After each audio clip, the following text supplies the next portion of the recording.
Welcome to Customer Value Cast, a podcast dedicated to helping you acquire, retain, and expand more customers by putting measurable value at the heart of your customer lifecycle.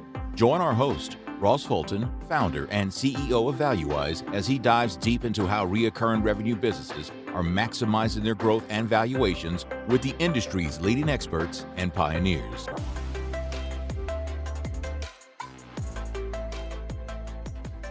Hey everyone, welcome to another episode of the Customer Value Cast, the podcast from ValueWise. This show is all about putting measurable value at the heart of your customer life cycle so that you can create more value for your customers and as a result, retain and expand more revenue for your business. Today, I'm joined by Josh Rutberg, SVP of Global Customer Success at MuleSoft. Josh, thanks very much for joining us. Ross, thanks for having me. I'm really thrilled to have the opportunity to talk to you and talk to the folks that are going to listen in. Awesome. I know we're going to have a great conversation. You're working and leading a pretty compelling set of work over there at MuleSoft, which we're going to drill into. But Josh, for people who are listening, watching, who haven't had a chance to connect with you before, maybe introduce yourself, your background, and your role at MuleSoft. Great, thanks. My name is Josh Rutberg, as Ross talked about. I have been at MuleSoft since 2016 in customer success.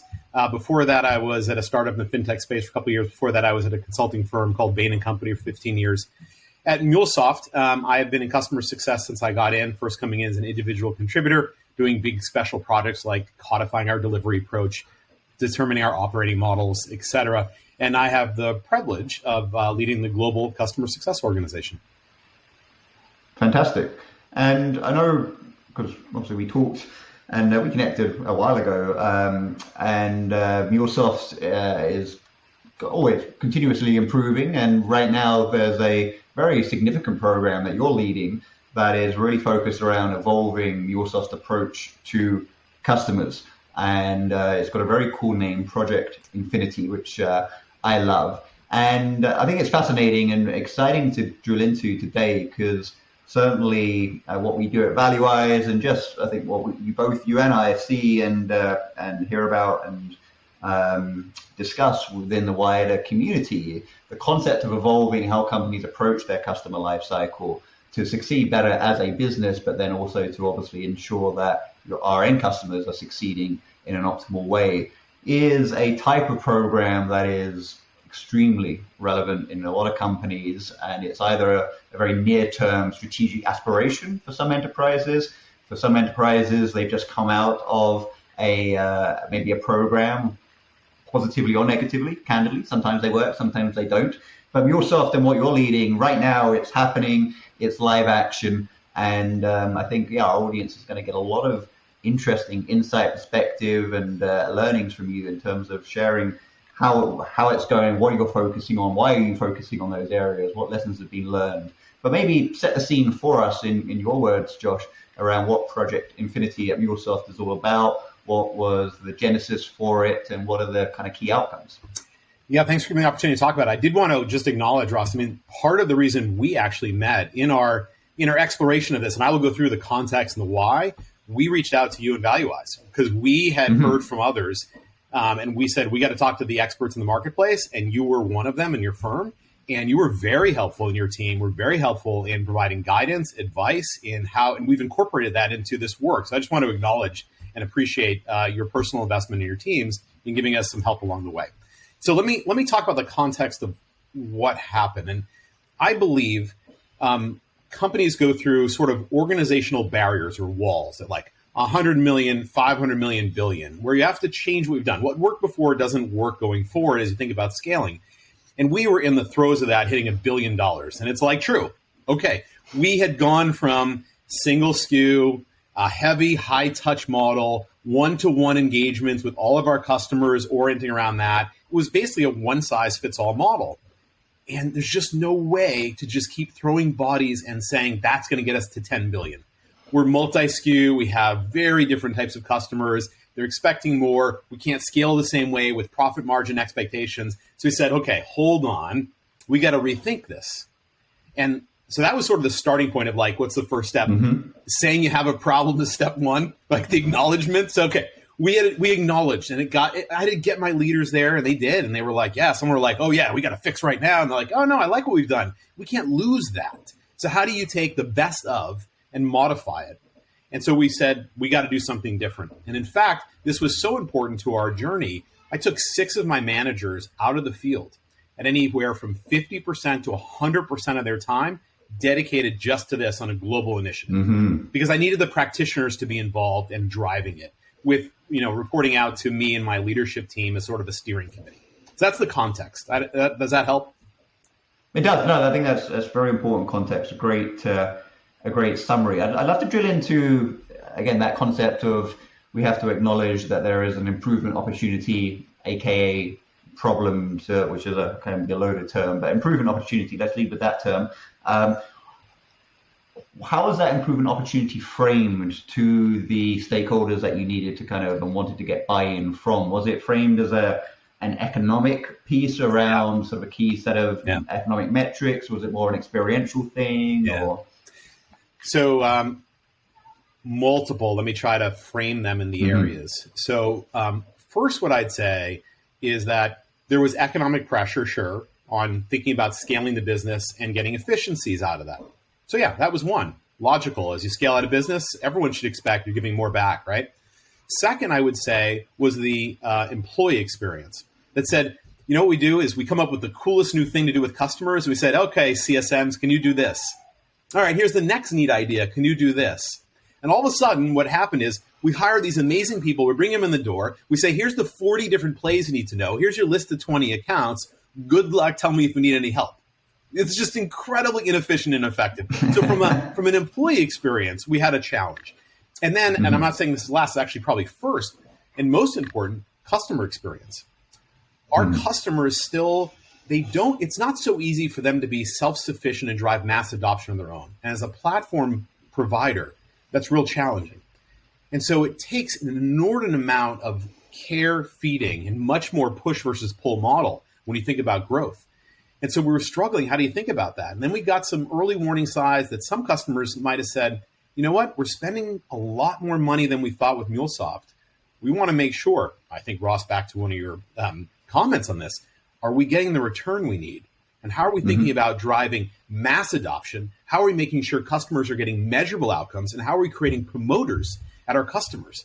I'm like, are we set up to do that? And we're seeing some chinks in the armor around that. So those are the 3 buckets I think of.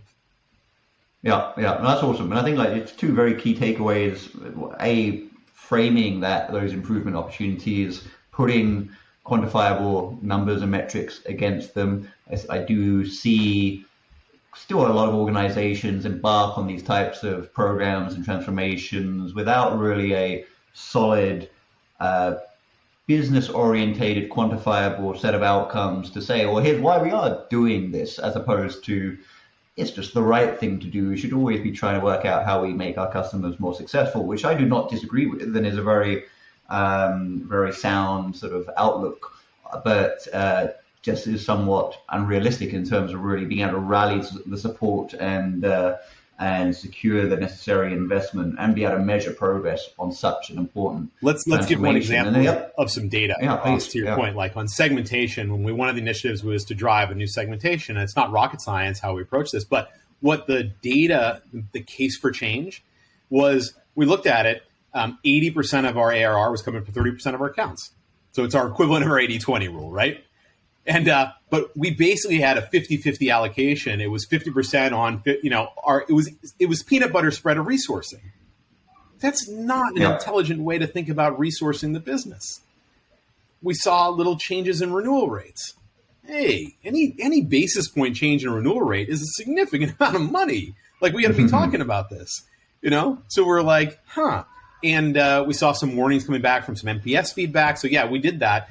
The hard part then is to say, what's the target on what you can improve when you think about renewal rate or attrition, however you look at the dollar impact. But we, foundational, we said, we got to have some data to talk about with our rest of our stakeholders, because sales freaks out. As soon as you say, I'm going to change how I think about covering and working with customers, they go, no, don't, I need you. I said, we're not going away. We're just going to focus what we're doing. Yeah. The other piece I wanted to come back to was the fact that you did identify and sort of ask and allocate some pretty important resources to driving this program and the transformation, as opposed to, would you mind still succeeding with your lines of business and bringing in the results I need, and also transform how this enterprise manages customers, which again you see fairly often, which again creates obviously a number of challenges. Very, I guess, practical question on that front. Did MuleSoft have a sort of business transformation function outfit that you are or were working with that complemented that assignment from your own team, or was that assignment from your own team being, well, I don't today have a transformation organization to work with, so I'm going to kind of almost build my own renegade version? Yep. So we had some budget pressures, as you can imagine, especially what you're thinking about even now, right? But we had started even before thinking about that, and we couldn't fit it all in, and we couldn't wait. So we said, we have to do it. We didn't have all the expertise. We augmented a little bit, very little spend by third parties, mostly around project management capabilities and a little bit of creative content development on enablement materials. But mostly it was taking our own resources to do it, both field representation and ops representation to drive the change. Yep. Awesome. So we've got problems and improvement opportunities identified, framed, quantified as, okay, here are the outcomes we can get to, got a team ready to go. What was the approach to prioritizing what I would describe as like the strategic initiatives that, hey, here's what we need to go execute. We need to, sounds like, redo segmentation as an example, that being an example of what I might call a strategic initiative. Yeah. What was the process of identifying those and then prioritizing them, and what ended up being actually those initiatives? Yeah. We spent a lot of time brainstorming that and identifying those. I appreciate you asking. So first one was segmentation. You got to say, how are we thinking about our customers? And as they come in, you have to have some segmentation model. And we really didn't. We'd experimented with some in the past, but it needed to be reevaluated. We then need to say, okay, we got to be much more prescriptive with our customers and with our employee experience about what should we be doing when. And so in order to do that, we had two initiatives around customer journeys, so what the customers go through, and then adoption playbooks, which are engagements we want to prescriptively go after with our customers based on the journeys they're in. So it's not this just free-for-all. It's just incredibly inefficient. And then, so we did those three were separate initiatives: customer journeys, adoption playbooks. When we think about adoption playbooks, then these engagements, you have to move from a default one-to-one engagement to starting with digital first, one-to-many, then one-to-one. So prioritizing engagements to transform. And then last, though, and we sequence this last, it's measurement, risk. How do we think about measuring the success of our customers and how we're doing? Because we felt as a leadership team, it's just too subjective how we're evaluating things. You know, for example, I could say Bank of Josh is a green account. It's Ross, it's green. I know it's green. I talked to them this week. It's a green account. Really? Well, if you had the data and it said adoption usage is dropping by 20% and they had this kind of thing in the project, no. So how do you move as an organization to have consistent measurement and objective measurement? And so that was the other, I would say, fifth work stream that we sort of prioritized. And was there, because each of, or at least some of those work streams, probably I'd say each of them, you can look at as there is a organizational evolution around how to approach the subject and the outcome of the initiative. There is a strategic concept around how do we strategically, what is our strategy around this concept? Then there's the operational piece around how do we operationalize more effectively our execution of what is baked into this initiative. Any commentary there around sort of those three dimensions, sequencing them, prioritizing them, and in terms of how you worked on them? Very astute question. So what we did today, next fiscal year, beyond. That was it. We didn't, and it's 5 year beyond. We didn't do like this month, next month, 1 year, 2 year. That's too complicated. Just where are we today, point of departure? Where do we want to get to by 1 year from now? And where do we want to get as a point of arrival? And that was a helpful framework to just try to simplify things for people. And the other thing we said then to what you asked, I'd use it as simple words that say, what are we trying to do? When are we trying to do it? How are we going to do it? Just because all those things, you got the what is almost a strategy, as you asked. the how is the operational, the when is the dates we just talked about. And like when you use those simple, and I'm a simple person, you use that, it helps the organization structure that. And when you're communicating then, I think it's really important for like adoption and internalization for the team to understand the journey. In fact, it's why we called it Project Infinity. That team knew there's no way we're done in this 6-month window. It's this constant thing. That's the reason for the name. So that's how we framed it. Awesome. I was gonna hit that question later on around why Infinity. Yeah. I love that answer. It's such a good answer and so very, very true.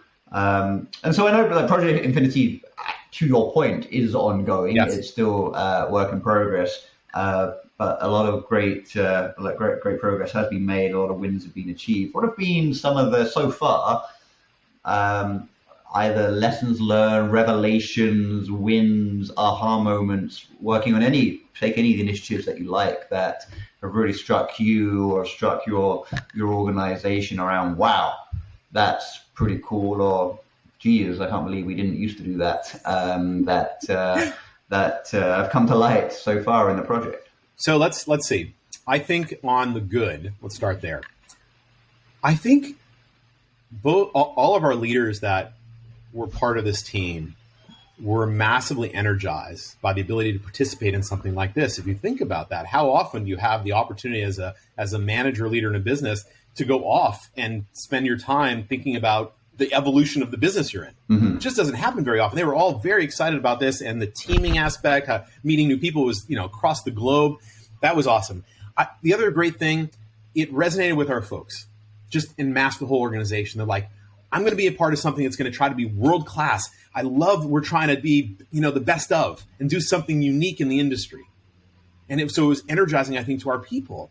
And the other thing, by breaking it out by this time frame, they could see where we were going and why. That was good. And what happened is when we were addressing those 5 initiatives that you asked about, for example, one of them around being more prescriptive with the adoption playbooks and then saying, this is what you need to do for each of these customers. It was almost thank God somebody's listening to me that my job is getting too hard. You recognize, you heard me, and it's being incorporated into this process. So they felt heard. And they're like, good, yes, okay, I love it. The bad, I don't know if it's bad yet. Like, this stuff is hard. It's like, what's the expression? Moving the Titanic, wherever it is. Like, it's hard. And I'll give you examples. So we came up with new segmentation. We moved all our customers in these segmentations. And then pat ourselves in the back. Cool, we have new segmentation. So, and then we said, well, the tech team, our architects, are going to cover segment 1 and 2 different than segment 3 and 4. And all of a sudden, when you said that, they're like, wait a minute, I didn't sign up. No, you did. That's what we're going to start using segmentation to think about resource allocation. So there's a little bit of shock to the system. Now, I think that's good because they're like, oh, it's no joke. Or I said, okay, we have these adoption playbooks. We have customer journeys. So now we know for journey step 2, these are the plays. These are your engagements. And I need you to record these engagements. Well, do you think I'm getting mass recording of all engagements at all times for all the people around the globe yet? I'm not. Why? Because they're like, well, why am I putting all this in? I have a busy job. Why am I doing that? And so we're struggling now to say, okay, well, here's the benefit. 1, we're going to review this every month with all of our people from the global to theater to operating unit down to territories to understand, are we investing our time in the right accounts with the right plays at the right resources to drive massive impact to customers? And then track that against adoption change, add-on change, renewal rate change. So true economic measurements of that, that new focus, but we need the data. And so that's a change management. I think, Ross, you were asking about that earlier. What's hard about this organizationally? The change management, I know everyone's going to listen to this and go, yeah, tell me something I don't know about projects. Enablement, change management, change behavior, very hard. And then the last one I'll say, we're trying to get to this objective measurement. We don't have all the data we want yet. We don't have the correlations. You don't have perfect customer data. What? It's shocking. I know. So there's been some struggles on this journey that I expected, and it's hard. And again, Project Infinity, we're doing step by step, and let's keep moving. Yeah. The 2 related, topics of discussion here. One could be quite quick, which I'll start with, which is MuleSoft got acquired by Salesforce, part of the Salesforce group of companies, and you've got Tableau, Slack, et cetera, et cetera. To what extent has it been sort of an autonomous experience in terms of, hey, this is how we as MuleSoft want to do this versus, well, the mothership, whether many of you want me to call it mothership or not, but the mothership is saying, well, we've got to sort of do it within these constraints, or has it been, no, it's been great. Like the Salesforce has been kind of giving us some best practices, and we've been sort of evolving those to make them fit the specifics of the MuleSoft business. Because there's a lot of people who will be listening and watching this who work in organizations, lead organizations, who are part of a wider corporate entity structure. And this concept of, well, how do we manage customers is something that's certainly we at ValueWise spend a lot of time working on with organizations around, well, how do you reconcile this into a multi-corporate structure, recognizing that these different corporations have distinctly different products, outcomes for customers, therefore ways of delivering those outcomes. But we get that you want this kind of sense of corporate standardization where possible. How does that play out for you? This is definitely not a quick answer. That's good. Yeah, it's all good. Yeah, Take it whenever you like. All right. So let's little context. When Salesforce bought MuleSoft, it was awesome. They kept us as a standalone operating unit, business unit. So when we went down this path, standalone business unit, doing our own thing, and we had things that were different, and then we adopted some best practices from Salesforce, like little things. Let's tactically say, what are the loss code reasons for attrition, as an example, or some systems and things like that. But we were definitely going down our own path. Okay. Very recently, this is the beginning of the fiscal year, Salesforce decided to do increased integration functionally to bring us closer together. The concept was, hey, if there's overlapping customers and they have a different experience with MuleSoft and a different experience if they're a Sales Cloud versus Service Cloud versus Tableau versus even Slack, that gets to it can be suboptimal customer experience. Because customers, I believe this, they don't think, oh, I got a problem, I should call my customer success function because they can solve it. They're like, I have a MuleSoft problem. They may not even say that anymore. I have a Salesforce problem. And I just want to call somebody, and I don't care if Joe Schmo or Sally Shu shows up from CS or support or architecture. They don't care. They just want their problem solved. And so I think you run into that. So we're in the throes of that right now. And so what we're doing is we're still heads down doing what we think is right for the success of our customers and our organization. And then what we're going to do is we're going to compare and contrast what is the best of. And so maybe Salesforce is going to learn something from what we're doing and incorporating. Mm-hmm. Maybe we have to say, you know what, because of the customer experience, we have to modify our approach and actually optimize for that.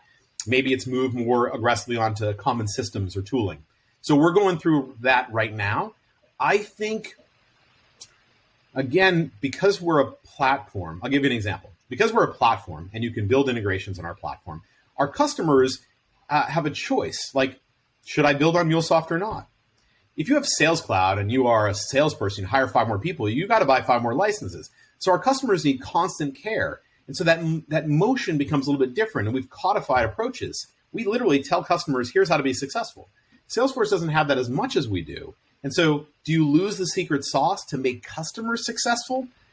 I don't care if they change Workday. I don't care if it's a common tool. I want to make sure we're going to make our customers still successful. So that's the part we're trying to figure out right now. I know I gave you a long-winded answer to that. No, that's fantastic. No, fantastic answer. Very intriguing insight that I think many people can relate on different levels. The other, the other related concept was then go back to MuleSoft, the organization, and different, different functions inside the MuleSoft organization outside of what is today defined as customer success, and their role in optimizing and driving improvements around how MuleSoft approaches and manages customers, and that collaboration and integration with those functions into Project Infinity. I believe that sort of as getting into the next phase of Project Infinity happening right now. But we'd love to hear any sort of commentary you have there around, again, sort of approaching that at a stakeholder engagement level, getting buy-in, how the sort of actual design and design processes is being approached when you're dealing with other functions that certainly are not on a different planet by any stretch of the imagination, I'm sure, but there's still going to be some specific variables that relate to how they want to approach their strategy, their operational model, their organizational design in the context of customers that might not be just completely jiving today with how your organization does it or wants to do it. And so there's some reconciliation to be done there. What the approach is there in MuleSoft? Because again, I know that's another big area of focus for so many other companies out there. Yeah. So we made a decision at the beginning of this project to be CS only focused first. And the reason we made that decision was I just thought there'd be too many chefs and it would take like 9 years. And we just wouldn't get traction. We wouldn't get it done. I couldn't have my people out of jobs for like 6 months, let alone, 2 years. Mm-hmm. So we said, we got to start with CS. So what I did was, and you asked about this and how we informed stakeholders at the beginning about why we had to do this. And so I made sure all of my cross-functional peers were bought into, we got to change. Here's how we're approaching it. And gave them regular readouts of the so what's that were coming out, not the final decisions. I literally had them in the sausage making. I said, hey, here's the different segmentation. Here's the 2 models we're considering. Just want to let you know, blah, blah, blah. I said, we will incorporate cross-functional input as soon as we have version 1 to launch. So we did that, and we kept them involved, which I think is very important to bring people along in the process. Now what we're doing is we are figuring out how to evangelize all the changes out to all the functions about here's what CS is doing different. And at the same time saying, okay, now let's give services, professional services, an example. How do we take those adoption playbooks, which is really customer success plays against customer journeys, and how do you augment it? Think about it, swim lanes by function, so that professional services, training, even pre-sales or sales, here's what we do. And now you have a cross-functional adoption playbook by role that is very powerful. And so that's the next step of Project Infinity. No, that makes a lot. Again, that stakeholder buy-in. Oh yeah. At the beginning, just so crucial. I think it makes total sense to say, well, okay, well now let's kind of influence what we can directly control and almost lead by example and say, hey, look, we're here, we're serious, we've come to the party, we're evolving, we're changing, we're investing as a I guess a leading example for your sort of peers in other parts of the organization. One of the, I guess you say, Project Infinity, as defined in the name, it is an ongoing program and always will be. Certainly to achieve certain core milestones over that journey. These are big programs. They require a lot of time, a lot of energy. As with any program and anything that kind of requires heavy investments in time and collaboration and energy, you can always look at things like that and say, well, how could it be quicker? How could it be more efficient? Yeah. And one of the areas that I'm super interested in right now, and we're actually working on how to solve this in ValueWise, is you take the concept of this customer journey, which is a very sort of broad, loaded term in our domain. But let's define customer journey as the definition of what happens with and around and on a customer as they progress through the phases of our customer lifecycle, from acquisition into adoption, et cetera, et cetera. And within that journey, you've got, again, multiple teams, multiple functions doing different things with different systems designed to do different outcomes. There's all these different intersection points and transition points. Capturing that, being able to visualize what is that journey in a B2B enterprise and what are all those intersection points? Who is supposed to be doing what? Is that what working? Is it efficient? How do we collaborate between these 3 different teams to optimize how we do something like, just use a simple example, customer onboarding? Today, most organizations I see are doing this in a combination of endless walls in the office and sticky notes, endless PowerPoints, throw in a few spreadsheets, a few Lucid charts, maybe a few Jira tickets, and it's pretty chaotic. And it's certainly cumbersome, it's slow, there's no version control, there's sort of minimal optimal collaboration. And you compare that to, say, something like building out a product roadmap and then collaborating around the design of new product features, where you've got sort of best of breed software out there that's designed for product organizations to collaborate within their own right around product design, and indeed collaborate with other members of the business around product design. Yeah. When it comes to customer lifecycle or customer journey design in B2B enterprises, doesn't exist. Right. Is that collection of, I guess, experiences I've just summarized, the potential pain points, something that sort of has some parallels to what you've been going through at MuleSoft, or have you guys sort of found ways of driving that? Here's what's happening in our customer journeys. Here's what's supposed to be happening. Here's how we're going to collaborate on the redesign and capture that as a new way of onboarding, and we're going to share that out so everyone's on the same page. Because if you have, I'd love to know what it is. I wish I'd start a company and be a cajillionaire. So you're talking to someone that's at MuleSoft, owned by Salesforce, that thinks about Customer 360 as their orienting framework for everything that they do, right? And that's what I think you're asking about, Ross, is that how are we using that type of a framework and saying, what is everybody doing? Because today, sales does their thing in CRM. We have something else that we use as a subsegment within CRM, but no one's looking at anything. Service had a separate system before. Training has their own things. And so no one, even if you're tracking by function, you're not tracking in aggregate. And then you're not agreeing on what all the outcomes. Sales cares about an ACV event, and we care about a renewal, but we care about adoption events. And so services are caring about their bookings and making sure utilization. There are competing incentives, motivations, and we don't have that solved. We are talking about measuring. When we think about this, the last track that we talked about is measuring success of our customers. And I use that importantly because it's not measuring customer success as a function success. And so what we have grounded on is we're going to look at two dimensions. Is the customer achieving the outcomes they want to achieve? And are they having a easy experience, a good experience with MuleSoft broadly? And within that, we want to track by function all the different dashboards that lead up to that. Because maybe they love their CSM, but they hate the product. Maybe they hate their CSM, but they love the product. Maybe they had a great services engagement. All of that needs to fit into their experience with MuleSoft because that's the customer's perspective. We need to know, are the customers achieving their outcomes? We might do heroic work on an account, but the customer failed. May not even because of MuleSoft, may have been because of all the systems they're trying to use and integrating and it just didn't work. Well, we have to understand that. And so we have to look at this across the board. And if you agree that you can have company-wide measurement and everybody then fits their data into one place to go, I think that's going to help solve what you're talking about, Ross, but it's nirvana. We are nowhere close to that yet. Imperfect data, different motivations, but that's where we're headed on that beyond column that I described. That's where we're trying to go. Yeah, no, it makes a lot of sense. And it sort of hit home for me when you described the experience when you had performed some resegmentation, sort of roll those new segments out, and then there sounded like maybe some revelations for some people inside the organization around, and this means we're actually going to take a different approach per segment. Right. And it's like, whoa. Uh-huh. And so again, you go back to, okay, well, how do we align around, what is happening today against these segments, and then collaborate around how we want to optimize that, document that, capture that, share that. Okay, everyone good. Okay, off we go.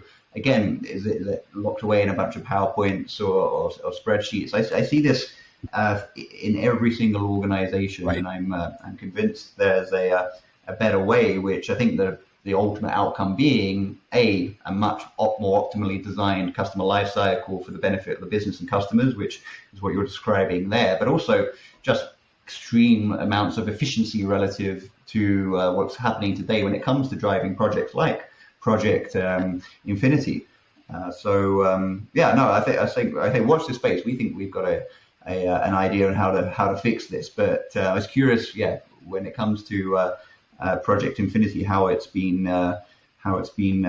planning out. And it sounds like to me, I have the privilege, and it's something I'm grateful for every day, to be able to look at some of the fastest growing, largest tech companies in the world, right, who are running these types of programs. And I see the good, I see the bad. We certainly are very fortunate to be able to help a lot of the good happen. But certainly, Josh, understanding MuleSoft and Project Infinity, and certainly what you've shared with the audience today, it's something you should be extremely proud of. I'm very excited for you and your organization as you continue to to drive it. I'm excited for your mothership, for Salesforce, because I do think they're going to be able to take a lot of learnings and inspiration from it.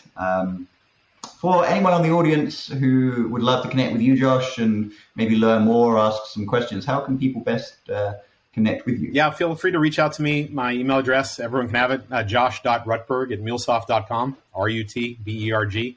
And Ross, I would be remiss if I didn't also say, I might be the face that's having this conversation today, but I have this amazing team that led Project Infinity and this incredible CS organization that's driving the change. I'm just here talking, but like, they're the real stars here. And I think it's really important to tell everybody. Yeah, no, absolutely. No, huge kudos to that team. And, but again, kudos to you, Josh, for being an inspirational leader to them and driving this exciting program. Really appreciate your time today. And for everyone watching and listening, I hope you appreciated Josh's time. Thank you for tuning in and watching this. Stay tuned. There will be another episode in a couple of weeks. Any resources you'd be interested in and a lot of the concepts that Josh and I have hit today, then do check out valuewise.co and our resources section, and you'll find some goodies in there. But until next time, look after yourselves, look after your customers. And Josh, thanks again. Thanks, Ross. It's a pleasure.